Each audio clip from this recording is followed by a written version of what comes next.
आज का जो ये मेरा वीडियो है बहुत ही इंपॉर्टेंट है। इसके अंदर हम आज बात करेंगे कि डायमेंशंस ऑफ बिजनेस एनवायरनमेंट, यानी एक बिजनेस एनवायरनमेंट की वो कौन कौन सी डायमेंशंस हैं या वो कौन कौन से ऐसे फैक्टर्स हैं जो बिजनेस एनवायरनमेंट के अंदर शामिल होते हैं। क्योंकि एनवायरनमेंट की स्टडी किसी भी बिजनेस के लिए एक बहुत ही अहम और बहुत ही इंपॉर्टेंट स्टडी है, तो इसीलिए किसी भी लिहाज से हम एक भी फैक्टर को इग्नोर नहीं कर सकते हैं। तो इसके अंदर आज हम पूरे डिटेल में बात करेंगे कि वो कौन कौन से बिजनेस के फैक्टर्स हैं, कौन कौन से एक्सटर्नल और इंटरनल फैक्टर्स हैं जो एक बिजनेस एनवायरनमेंट की स्टडी के अंदर हमें ध्यान में रखना पड़ता है। अगर आप चैनल पर नए हो और आप चाहते हैं कि इस तरीके के एजुकेशनल वीडियो आपको लगातार मिलते रहें तो आप मेरे चैनल को सब्सक्राइब कर सकते हैं और आपको ये भी लेसन अच्छा लगे तो अपने क्लास फेलो के साथ, अपने क्लासमेट के साथ ये शेयर कर सकते हैं। तो स्टार्ट करते हैं आज के इस वीडियो को। सबसे पहले देखिए, अगर हम लोग बात करें तो इसका जो बिजनेस एनवायरनमेंट है उसको एक चार्ट के थ्रू हम पहले समझ लेते हैं। इसके अंदर दो मेजर फैक्टर होते हैं। इस चार्ट के थ्रू आपको दोनों चीज़ें समझ आ पा रही होंगी। बिजनेस एनवायरनमेंट के दो मेजर फैक्टर होते हैं। एक पहला होता है जिसे हम बोलते हैं इंटरनल और दूसरा होता है जिसे हम बोलते हैं एक्सटर्नल। इंटरनल जो होता है वो विद इन द ऑर्गेनाइजेशन होता है और जो एक्सटर्नल होता है वो आउटसाइड द ऑर्गेनाइजेशन होता है। इंटरनल की अगर हम बात करें तो इंटरनल के अंदर क्या क्या चीज़ें आती हैं इनको हम डिटेल में एक बार डिस्कस करेंगे अभी आगे एक एक करके, बट थोड़ा सा हम इनके बारे में थोड़ा सा देख लेते हैं। इंटरनल का मतलब है एक विद इन ऑर्गेनाइजेशन, एक सिस्टम आपके अंदर की कौन कौन सी चीज़ें हैं। जैसे कि एक बिजनेस का क्या वैल्यू सिस्टम क्या है, उसके मिशन क्या है, उसके ऑब्जेक्टिव क्या है, ऑर्गेनाइजेशन स्ट्रक्चर क्या है, कॉर्पोरेट कल्चर क्या है, क्वालिटी इन ह्यूमन रिसोर्स क्या है, लेबर यूनियन क्या है, फिजिकल रिसोर्सेज क्या है। ये सब इंटरनल बातें हो गई। अगर हम एक्सटर्नल की बात करें तो हमारा माइक्रो एनवायरनमेंट और मैक्रो एनवायरनमेंट, ये दो चीज़ें हैं। एक्सटर्नल जो है वो किसमें दो पार्ट में डिवाइड है, एक कौन सा माइक्रो और दूसरा मैक्रो। माइक्रो की बात करें तो माइक्रो के अंदर एक ऑर्गेनाइजेशन, एक कस्टमर, एक आपका कॉम्पिटिटर, मार्केट, सप्लायर और इंटरमीडिएट, ये 6 पार्ट इसके अंदर आते हैं।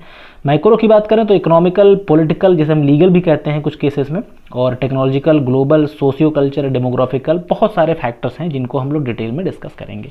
तो ये काफ़ी हद तक हेल्पफुल होने वाला है वीडियो। और अगर आपको इसमें कहीं पे भी कोई डाउट होता है तो उसके लिए मैं आपसे यही कहूँगा कि आप उसको कमेंट पे लिखें और मैं एज पॉसिबल एज में से आपके क्वेश्चंस का रिप्लाई जो है वो करूँगा।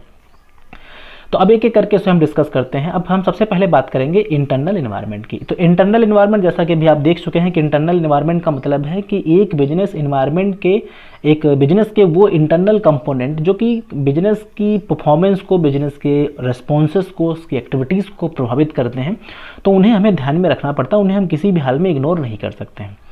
अब कौन कौन से फैक्टर्स हैं जो कि फैक्टर्स इन्फ्लुएंसिंग इंटरनल एनवायरनमेंट को, कौन कौन से फैक्टर्स जो हैं प्रभावित करते हैं। तो सबसे पहले इसको हम एक बार डिटेल में देख लेते हैं। जैसे कि उसका क्या आपका वैल्यू सिस्टम है, उसके मिशन, विजन, ऑब्जेक्टिव क्या है, ऑर्गेनाइजेशन कल्चर क्या है, ठीक, corporate culture, human resource, physical, तो ये सारी चीज़ें भी इसके अंदर ध्यान रखनी है आपको। एक एक करके देख लें। वैल्यू सिस्टम का सबसे पहले क्या मतलब होता है ये हमें समझना पड़ेगा। वैल्यू सिस्टम का क्या मतलब होता है? वैल्यू सिस्टम का मतलब होता है कि हर बिजनेसमैन की अपनी कुछ वैल्यूज़ होती हैं, उसकी अपनी कुछ विचारधाराएं, कुछ उसकी इंटरनल मान्यताएं होती हैं। जो बंदा उनके तहत ही काम करता है उनको कभी वो तोड़ नहीं सकता, मतलब उनके अगेंस्ट जाके कोई बंदा काम नहीं करता है।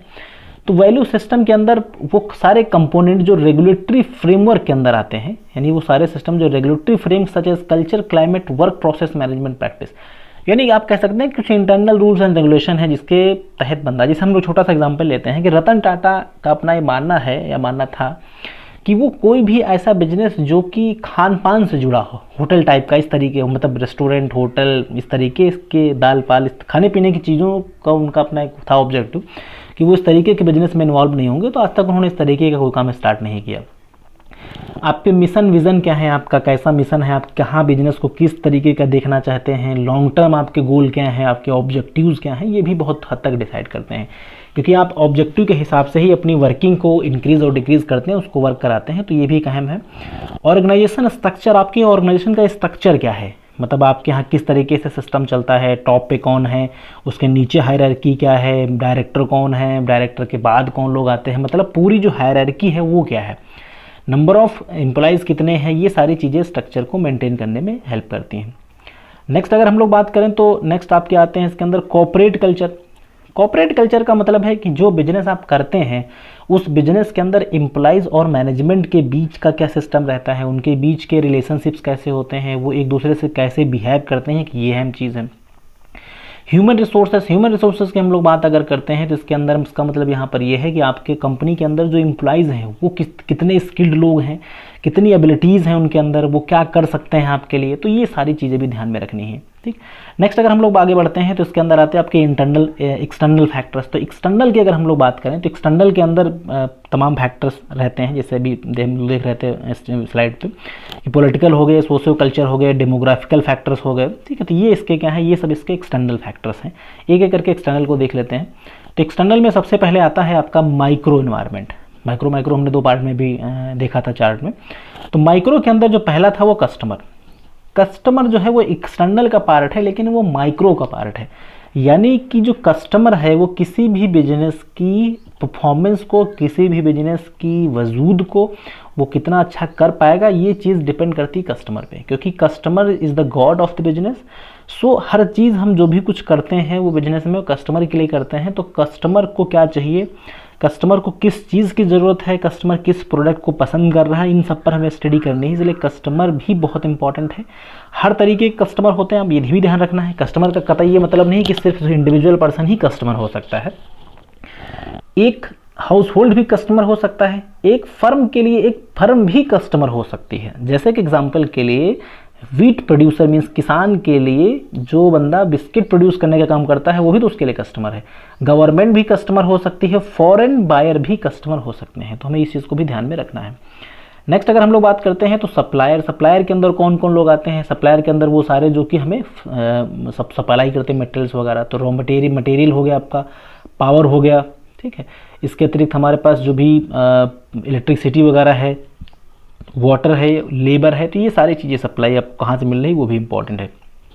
सप्लायर को भी आप इग्नोर नहीं कर सकते, क्योंकि सप्लायर अगर आपके अकॉर्डिंग चीज़ें दे रहा है, आप उसके अकॉर्डिंग रिस्पॉन्स नहीं कर रहे हैं, तो वो भी आपके लिए कहीं ना कहीं नुकसानदायक हो सकता है। फिर देखिए कॉम्पिटिटर, तो मार्केट के अंदर कॉम्पिटिशन कितना है, कॉम्पिटिटर की कितनी पॉलिसी है, वो किस तरीके से काम कर रहे हैं, आप उनकी बातों को आप मतलब आपके अकॉर्डिंग सब कुछ चल रहा है या नहीं चल रहा, तो इन चीज़ों को भी ध्यान में रखना रहेगा। नेक्स्ट अगर आप देखें तो पब्लिक के साथ आपका क्या रिलेशन है, यानी जो पब्लिक है आपकी, पब्लिक का आपके प्रोडक्ट के प्रति कैसा इंटरेस्ट है, आप पब्लिकली कितनी चीज़ें उनके लिए बना पा रहे हैं, तो वो उन चीज़ों को ध्यान रखना है। इंटरमीडिएट मतलब कि जो बिचौलिया हैं, बिचौलिया का मतलब आप समझ सकते हैं कि wholesaler, retailer and after that customer. तो ये जो बिचौलिए हैं ये उनका बिजनेस के प्रति किस तरीके का इंटरेक्शन है, ये भी अपने आप में एक अहम रोल प्ले करता है। नेक्स्ट देखिए माइक्रो इन्वायरमेंट जो है वो ज़्यादा इंपॉर्टेंट है। इसके अंदर पहला आता है आपका इकोनॉमिक इन्वायरमेंट। देखिए किसी भी बिजनेस की जो परफॉर्मेंस है वो सबसे ज़्यादा रोल प्ले करती है इकोनॉमिक फैक्टर पे। अगर आप इकोनॉमिकली बहुत स्ट्रांग हैं तो आप क्या कर सकते हैं, अपने ऑर्गेनाइजेशन को आप थोड़ा अलग तरीके का रुख दे सकते हैं। आप अपने प्राइस को, अपनी सप्लाई को, मॉनेटरी, फिजिकल पॉलिसी, ये सारी चीज़ें अपने हिसाब से मेंटेन कर सकते हैं। लेकिन अगर आप पॉलिटिकली मतलब फाइनेंशियली बहुत स्ट्रांग नहीं है तो आपको इन चीज़ों को ध्यान में रखना पड़ेगा। सेम उसी तरीके का कि देश की इकोनॉमिक कंडीशन क्या है, ये तो मैंने अपने पर्स एक फर्म की बात करी। देश की इकोनॉमिक कंडीशन क्या है, देश का मॉनेटरी पॉलिसी कैसी है, देश की पॉलिसीज़ कैसी हैं, देश में फाइनेंशियल क्राइसिस तो नहीं है, ये सब कुछ ध्यान में रखना रहता है।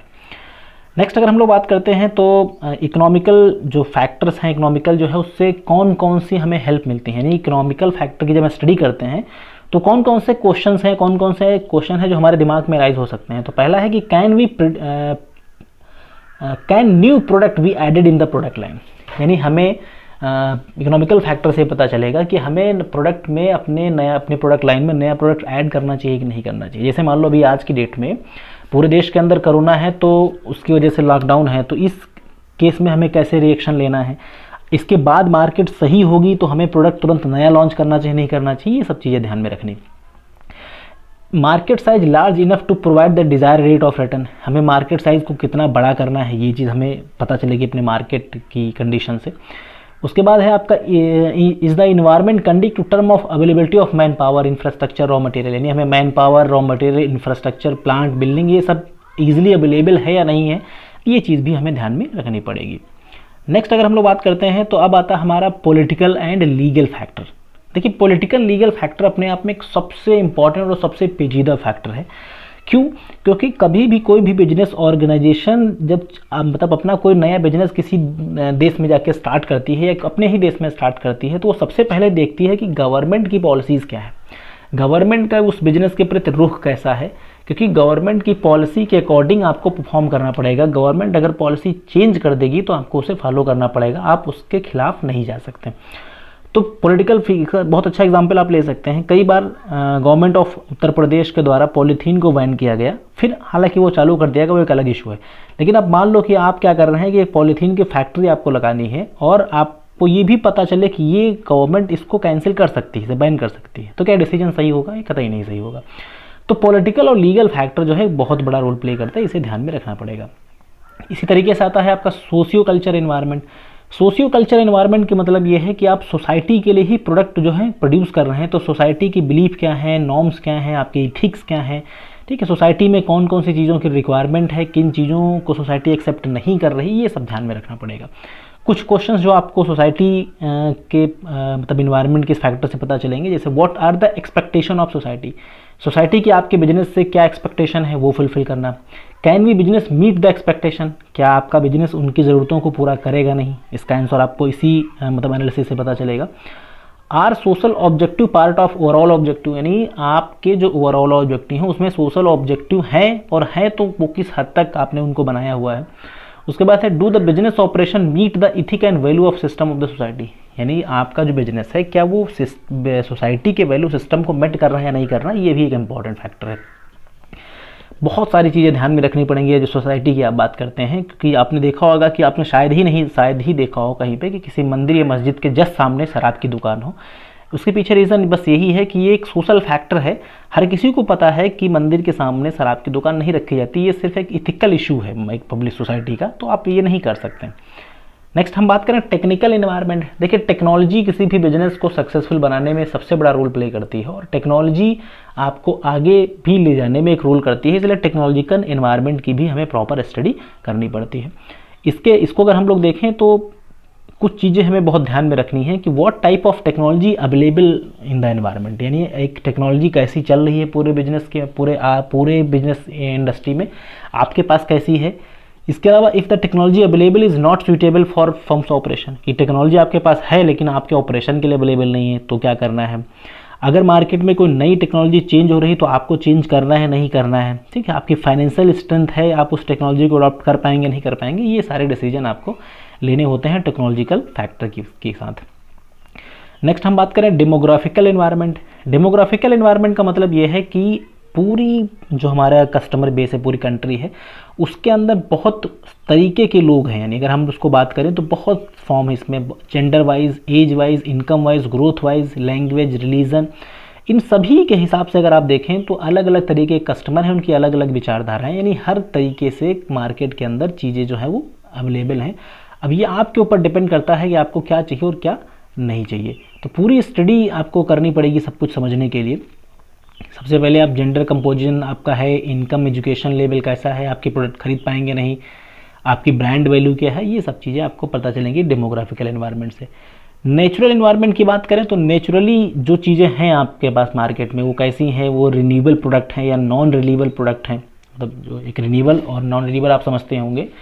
रिन्यूएबल का मतलब होता है कि वो चीज़ें जिनको हम लोग दोबारा फिर मतलब खुद प्रोड्यूस कर सकते हैं, जो आपके हाथ में है आप उन्हें प्रोड्यूस कर सकते हैं। नॉन रिन्यूएबल का मतलब होता है जिन्हें हम प्रोड्यूस नहीं, पेट्रोल की एक लिमिटेड क्वांटिटी है, वो खत्म हो जाएगी तो फिर आप उसे खुद नहीं प्रोड्यूस कर सकते हैं, ठीक। वैसे ही करके तो आप इसमें एग्जांपल दिए गए हैं, आप देख सकते हैं, जैसे ऑयल हो गया, कोयल हो गया, वुड हो गया, ठीक। तो ये आपके नॉन रिन्यूएबल रिसोर्सेज, इन्हें आप नहीं प्रोड्यूस कर सकते हैं। कुछ ऐसी चीज़ें हैं जिन्हें आप रिसोर्स मतलब रिन्यूएबल कर सकते हैं। सोलर एनर्जी, हर दिन सूरज उगेगा तो आप वो प्रोड्यूस होती रहेगी। तो ये सब इसके एग्जाम्पल हैं। तो आपको ये रिसोर्सेज भी देखने हैं कि आपके पास अवेलेबल हैं, मार्केट में नहीं अवेलेबल हैं, आप उनके अकॉर्डिंग सही तरीके से काम कर रहे हैं कि नहीं कर रहे हैं, आपका बिजनेस जो है क्या वो सारे जो रूल्स रेगुलेशन हैं इनको इनके प्रोटेक्शन संबंधित वो फॉलो होते हैं नहीं होते हैं, वो सबको ध्यान में रखना पड़ेगा। नेक्स्ट देखें तो इंटरनेशनल एनवायरनमेंट। आज की डेट में चूंकि वर्ल्ड वाइड बिजनेस होता है तो इंटरनेशनल एनवायरनमेंट का भी एक बहुत अहम रोल है। तो इंटरनेशनली आप सब कुछ कर पा रहे हैं नहीं कर पा रहे हैं, यानी आप लेबराइजेशन, ग्लोबलाइजेशन, जितने भी इंटरनेशनल अपॉर्चुनिटीज़ हैं उनका आप यूज़ कर रहे हैं या नहीं कर रहे हैं, ये सब कुछ आपको ध्यान में रखना पड़ेगा। तो ये जो आज का मेरा वीडियो था उसमें बेसिकली हम लोगों ने बात करी कि डायमेंशंस ऑफ बिजनेस एनवायरनमेंट। मुझे उम्मीद है कि आपको ये वीडियो अच्छा लगा होगा, आपके लिए हेल्पफुल रहा होगा। अच्छा लगा हो तो इसे आप लाइक कर सकते हैं, शेयर कर सकते हैं, और वीडियो को अभी तक आपने सॉरी चैनल को अगर आपने सब्सक्राइब ना किया हो तो आप सब्सक्राइब करें, ताकि अपकमिंग जो भी हमारे लेसन्स हैं, जो भी वीडियोज़ हैं, उनका नोटिफिकेशन आपको मिलता रहे। So thanks for watching this video, have a nice day.